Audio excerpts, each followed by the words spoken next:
Jam, et enfin les animateurs qui ont entraîné Homer Simpson dans la 3e dimension. Vous bondirez de joie et ferez la danse du ventre lorsque vous découvrirez ces effets spéciaux ébouriffants, résultat d'un détonnant mélange d'art et d'informatique. C'est aussi ça, la magie du cinéma.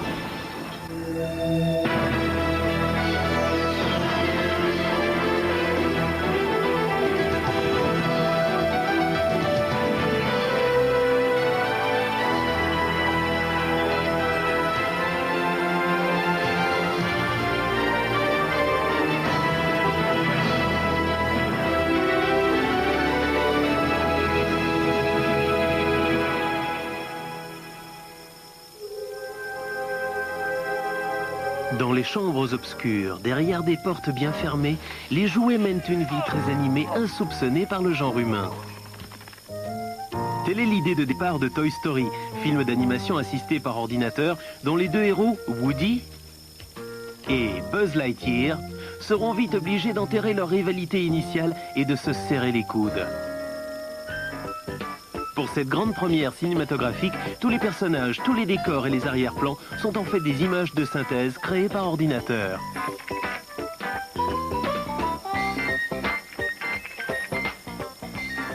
Ces 77 minutes de film sont le résultat de 2 ans et demi d'efforts intenses accomplis par une équipe de 110 personnes. Spécialistes des effets visuels, animateurs et directeurs techniques. Tous ont travaillé sous la direction du réalisateur John Lasseter. Celui-ci a débuté sa carrière comme animateur de dessins animés traditionnels avant de rejoindre l'équipe des studios d'animation numérique Pixar. What's exciting about an artist using computer animation as its tool is that every year these computers get faster and faster, and so therefore you're able to make your imagery and your art far more complex.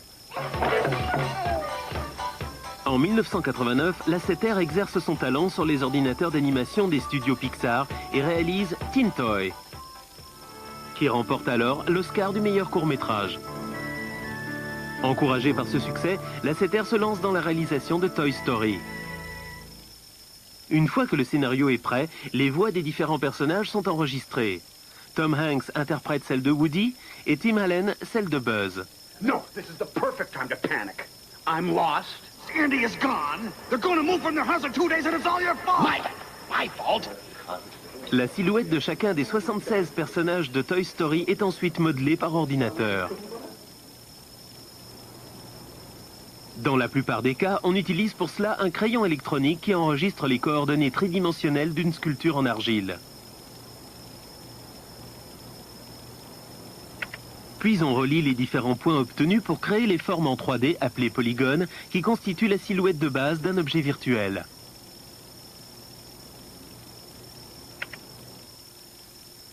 La mise au point de la texture et de la couleur de la surface extérieure de chaque polygone est ensuite confiée au responsable des effets visuels, Tom Porter.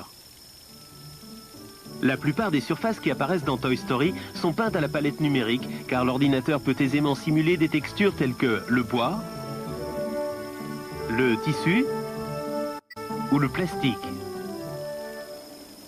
Pour réaliser le bureau du vilain petit garçon appelé Sid, qui a maltraité ce meuble pendant des années, la spécialiste Tia Crater adopte une méthode bien plus traditionnelle. Elle crée toute une gamme d'éclaboussures et de tâches diverses qui sont ensuite scannées dans l'ordinateur, puis superposées en plusieurs couches sur le bureau virtuel par Tom Porter. This streaking over here is the chipping away made by Sid with his knife. This texture map here is used to indicate the various splotches and paint marks. Tia also indicates those areas which are particularly glossy. So perhaps a soft drink can has been set down right here. These are all layered together in a program called a shader, which depicts the full surface appearance of Sid's desk. This sort of technology is used not only obviously for Sid's desk, but for every surface appearance throughout Toy Story. Les mouvements de chaque personnage sont contrôlés par un système complexe de commandes mis au point par le directeur technique Bill Reeves. Ces commandes, qu'on appelle des variables articulées, permettent aux animateurs de déterminer rapidement toutes les positions que peuvent prendre les personnages. Woody was a very flexible kind of guy. Buzz was a more rigid kind of guy. He just needed, rotates and transformations of the various joints of his, basically rigid body parts.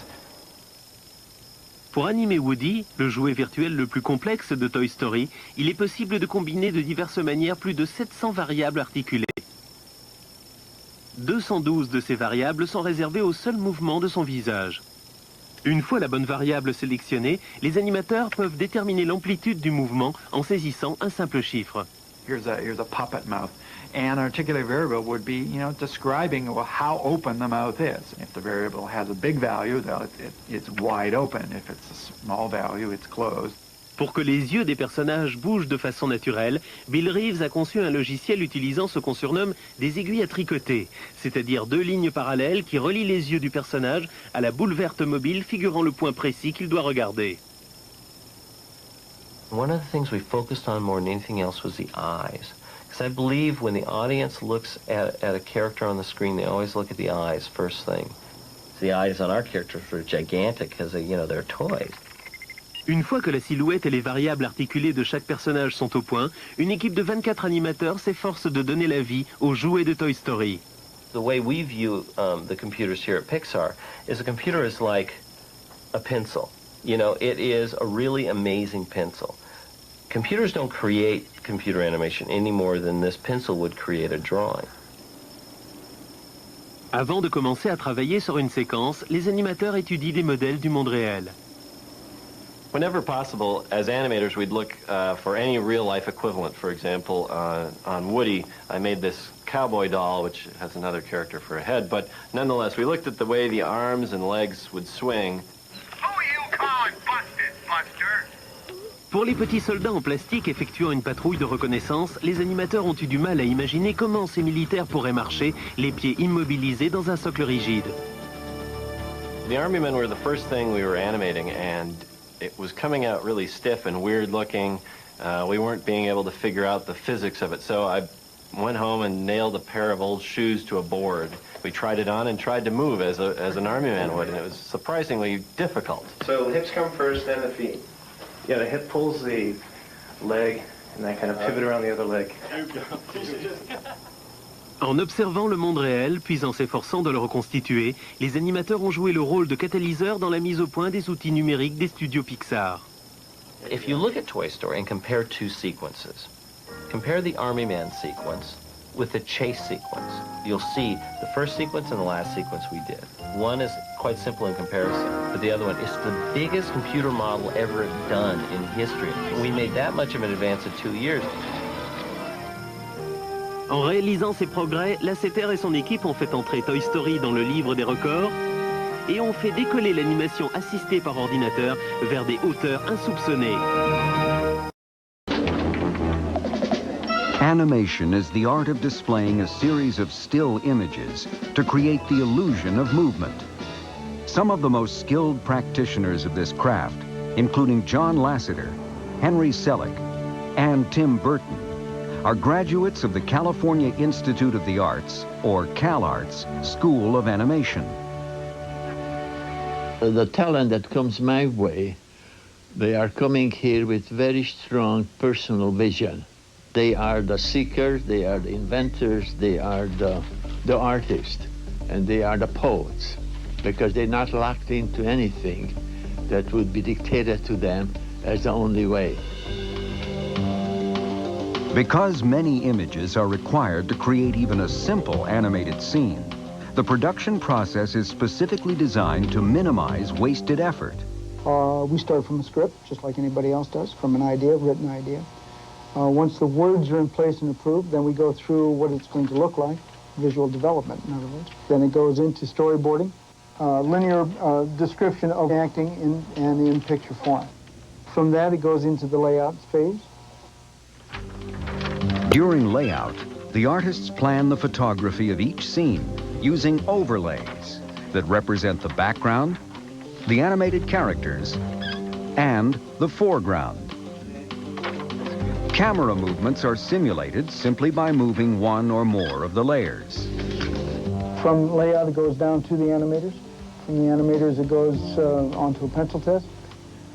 The pencil test, or animatic, is created by photographing each line drawing in sequence. At CalArts, this is accomplished using a digital camera that feeds the image directly to a playback computer. That first pencil test is extraordinarily important because up to this point, the animated film has been hype. Whoa, thought I lost you there for a minute, pal. Hey, why don't you come on over now? I'll show you a little item, huh? Once it's moving correctly, then indeed all the material goes off into the finishing process. The finishing, the ink and paint, or in today's world, a lot of times off into the digital systems to get finished. By making their own animated short films, the students at CalArts learn the craft of both traditional and digital animation. In the animated comedy Space Jam, director Joe Pytka and producer Ivan Reitman applied both of these animation techniques to form their own dream team, pairing superstar Michael Jordan with Bugs Bunny and the Looney Tunes for a high-stakes game of basketball. Their opponents are the dreaded Monstars, animated space aliens with an attitude. To place Jordan on screen with animated characters, Pytka turned to the digital effects team at Cinesite, led by live-action and animation visual effects supervisor Ed Jones, who won an Academy Award for his work on Who Framed Roger Rabbit. This is a film that's in your face. It's very bold with the way that was saturated the cartoon characters. It's very three-dimensional, which is the same techniques used on Roger Rabbit, but perfected because now we're using digital technologies. To bring a three-dimensional look to traditional hand-drawn animation, the Warner Brothers animation team supplied Cinesite with 3 drawings of each animated character. The beauty illustration, which shows the character in color, a half-tone matte, which is used to create shadows, and a highlight matte, which is used to show reflections. It allows us to play with light and shadows of an element, so we can create the actual lighting of those animated characters to make them look rounded and sculptured so that they look three-dimensional. To allow Michael Jordan to interact with the cartoons, he is filmed in a basketball half-court, which is painted entirely in green. Improvisational actors, dressed in green bodysuits, stand in for the animated characters. He needed someone to challenge him, otherwise he would not really do what Michael Jordan does. So we had guys dressed in green that would actually play basketball against him and push him and shove him and give him a hard time. Prompted by this athletic challenge, Jordan delivers a virtuoso basketball performance. The colored green is then digitally removed to create a clean image of Jordan, which can be placed over a new background.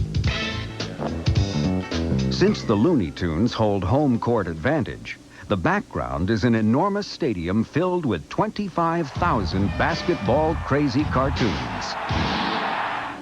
To create this vast audience, digital effects supervisor Carlos Arguello devises a system that allows Cinesite to match character heads to different bodies and create a highly animated crowd of cartoons. The isolated image of Jordan is then positioned within Cinesite's computer model of the stadium and placed in front of this huge audience. For each shot, the Cinesite team seamlessly blend up to 70 separate layers to bring new depth to traditionally animated characters and create the illusion that humans and cartoons can get physical. We have to be kind of crazy to accept a project this size. But for me, having done Who Framed Roger Rabbit, I wanted to be able to take on that challenge again using digital technology.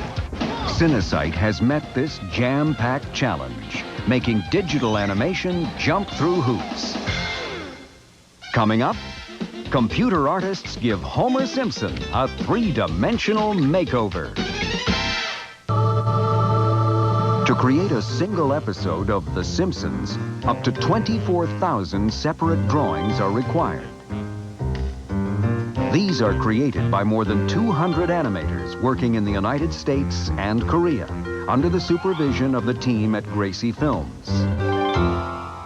One exception to this was the three-dimensional animation created for The Simpsons Halloween special, Treehouse of Horror 6. What it was is sort of a parody of that old Twilight Zone episode called Little Girl Lost. And she wandered through a portal in her wall and became trapped in the fourth dimension. And what we did was we sort of knocked it down a dimension and maintained that the Simpsons live in the second dimension and that Homer wandered into the third dimension. What's going on here? I'm so bulgy. My stomach sticks way out in front and my... To create a three-dimensional version of Homer, Simpsons creator Matt Groening turned to Pacific Data Images, or PDI, and a team headed by director Tim Johnson. It was actually a great challenge. We have characters that exist in cell animation, very simple, broad washes of color. Now we're going to give them modeling and shading that falls off and suggests three-dimensionality in our computer system. PDI was selected for this task because of its groundbreaking work in taking digital character animation from the Stone Age to the commercial age. Through such award-winning films as Gas Planet, Locomotion, and Sleepy Guy, PDI developed the right ingredients to cook up a computer-generated doughboy and animate Homer Simpson's bold leap into the third dimension.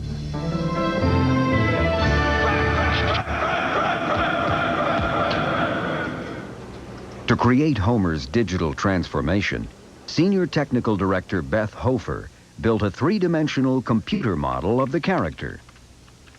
Using software developed by character deformation programmer Barry Fowler, Hofer and executive producer Denise Minter established control points for movement. Known as the deformation system, Hofer's controls allowed the animators to quickly change the position of the character's facial features, joints, and limbs. It's automated the way humans are.